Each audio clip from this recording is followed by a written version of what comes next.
When we want to watch someone who makes the game of chess seem clear and understandable, we can do no better than the great world champion Jose Raul Capablanca. In this game, he's playing against world champion Emmanuel Lasker, who held the title for 27 years. That's still a record.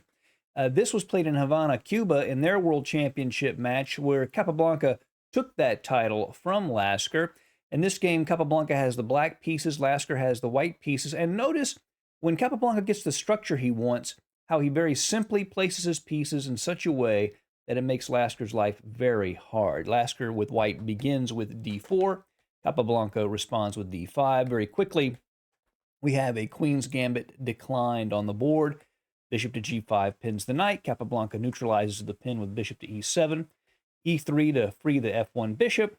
Castles, knight to f3, knight b to d7. Very orthodox development, just getting the minor pieces out as quickly as possible. Queen to c2, where the queen can put some pressure down the c-file and also put some pressure on the h7 pawn. Here, black can play like the move c6, but Capablanca plays a little more aggressively in the center.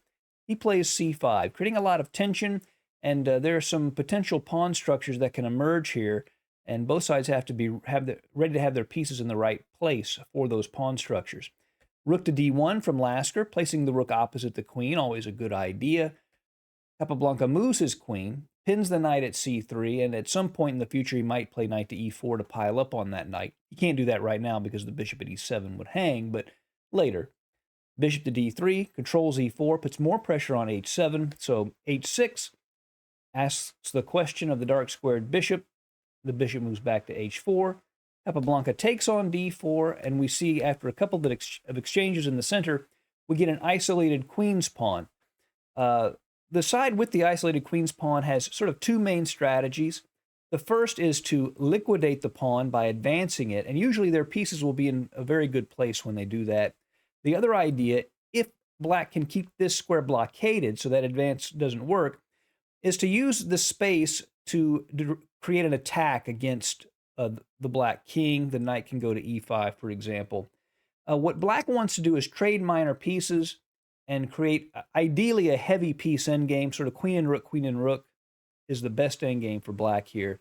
But let's see how Capablanca handles this structure from the black side. First, knight to b6. That hits the bishop at c4 and also puts more pressure on this nice square on d5. He wants to blockade that square. He wants to keep that square under control. Bishop to b3. Now bishop to d7, threatening to move this bishop to b5. You'll notice the knight is pinned, and if the bishop were to go to b5 right now, it would control f1, and Lasker would not be able to castle.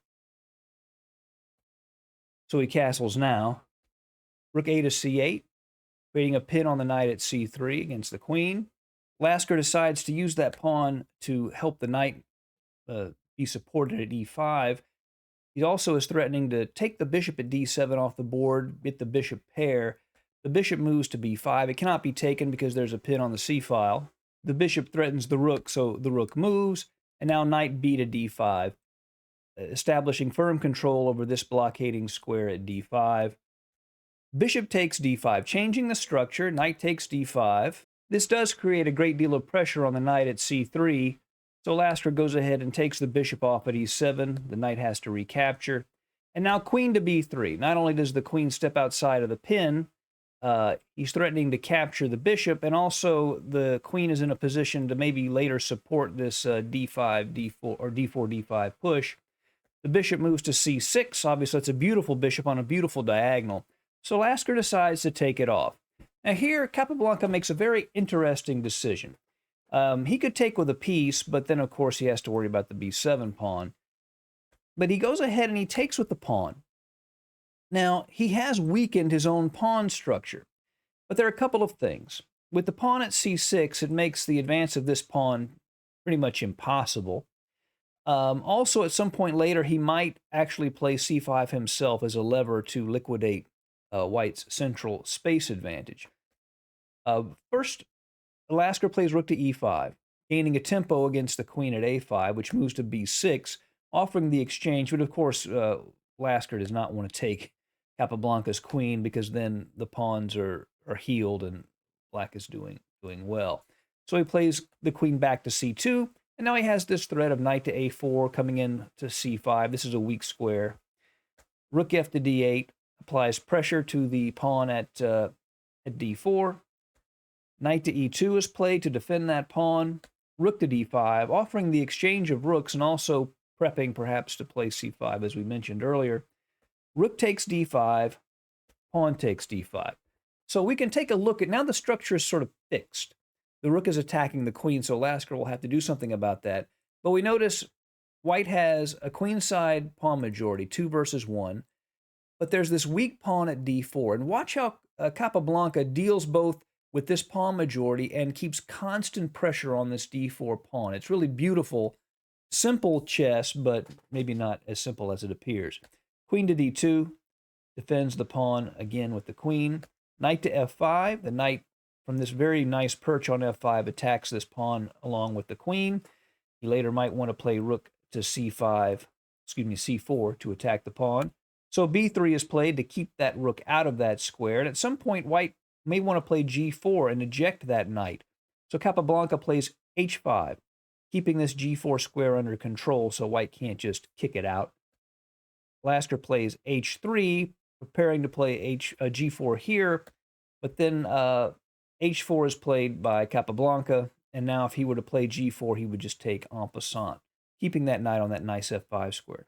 Queen to d3, rook to c6, with the threat of queen to c7 and doubling on the only open file on the board.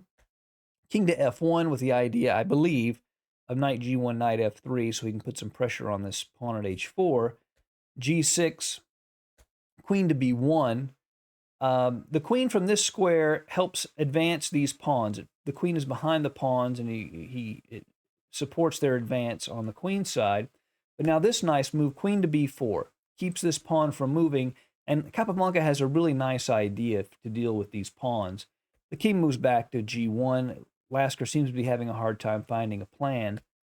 a5. The idea Capablanca has is to advance the pawn, liquidate one of these pawns, and create a second weakness on the queen side so he can attack 2 weaknesses. Queen to b2, a4, creating that weakness. Queen to d2, offering the exchange of queens, and Capablanca says, you got it, I'll take those queens off, and then takes on b3. And now there are 2 weaknesses for Capablanca to work on in the position. The pawn at d4, the pawn at b3. Rook to b6, pressuring b3, and also perhaps threatening to go into b4 to attack the d4 pawn a second time. Rook to d3, defending from the side. But now rook to a6. Capablanca prepares to come down to the 7th or 8th rank and put his rook behind the passed pawn. We want to put our rooks behind passed pawns. Lasker goes ahead and plays g4, but Capablanca does take that en passant. fg3, and now rook to a2. And look in this position, the beautiful pawn structure that Capablanca has. What a gorgeous singular unit, well coordinated, whereas Lasker has these 3 pawn islands with these 2 clear weaknesses, and then there's this rook on the 7th. You can see Capablanca is doing very well here. The knight that was attacked moves to c3, the rook moves behind it. Knight to d1, with the potential of kicking this knight with g4. So here Capablanca plays the knight to e7. Now, he wants to move the knight to c6, where it both puts pressure on d4 and keeps this b pawn under control. He wants to attack both pawns, and the knight at c6 accomplishes that. Knight to c3, rook to c1 check, king f2, now knight to c6. Knight to d1, rook to b1, the rook goes behind the passed pawn. And here, Lasker makes a mistake. He plays the move king to e2, and that looks natural. He's trying to centralize his king in the endgame, but even with queens off the board, that can be dangerous. So Capablanca has a tactical move here. Can you see it? I'll give you a second. That's right. Rook takes b3. And if here Lasker were to take that rook, then knight to d4 check, forks the king and the rook, and this would be an easy win for Capablanca with 4 pawns versus 2. So here Lasker just goes ahead and plays king to e3, accepting the loss of the b pawn. Rook to b4. He doesn't want to trade rooks because his rook is better. This endgame is probably still going to be a win for Capablanca, but what white would try to do is exchange these 3 pawns for 3 of black's pawns, then sacrifice his knight for the last pawn, which would create a drawn position. So And Capablanca says, I have a better rook, so I'll just keep it on the board. Knight to c3, knight to e7, threatening to play the knight back to f5 with check, which would win the d4 pawn. So knight to e2 defends it. Knight to f5 check, king to f2, g5, gaining space and also keeping white's own knight out of the f4 square. g4, finally kicking that knight. The knight goes to d6, but now he has this very nice e4 square that he can go to. Knight to g1, knight to e4 check, king to f1, he checks on the back rank, checks on the second rank, and now compare every piece, right?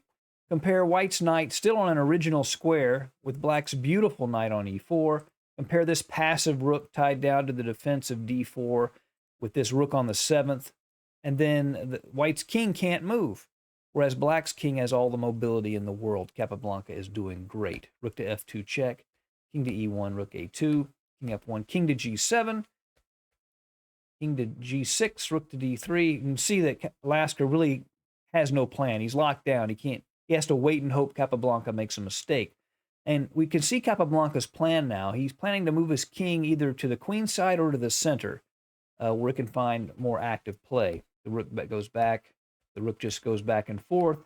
And now the king moves to d6.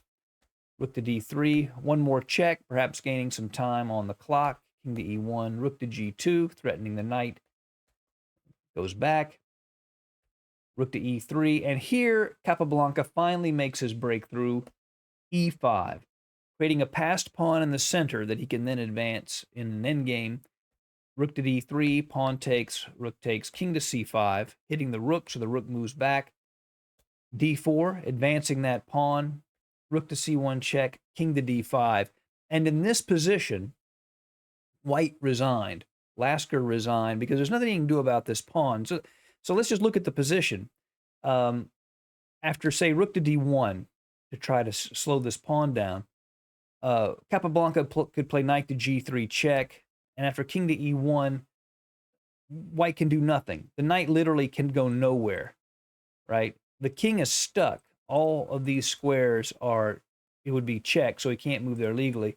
And the rook is stuck looking after this pawn, so it would be over very quickly. The rook would have to move, the pawn would advance, and that would be it. So when Capablanca got his structure, he was able to milk it and just use very simple chess to beat a legend and gain the World Championship title. Hope you've enjoyed this game. See you again soon at Chess Dog. Goodbye.